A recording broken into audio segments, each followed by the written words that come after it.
Hace muchos años, yo estaba en el bosque. Caía nieve y hacía 2 grados Fahrenheit. Daba una caminata cuando yo perdí la pista por donde fui.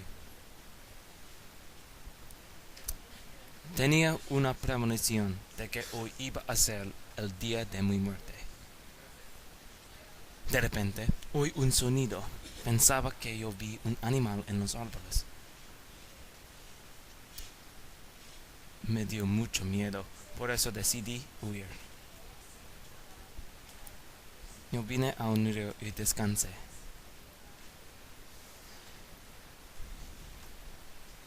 Oí el mismo sonido en los árboles detrás de mí. Aunque me dio mucho miedo, decidí enfrentarlo.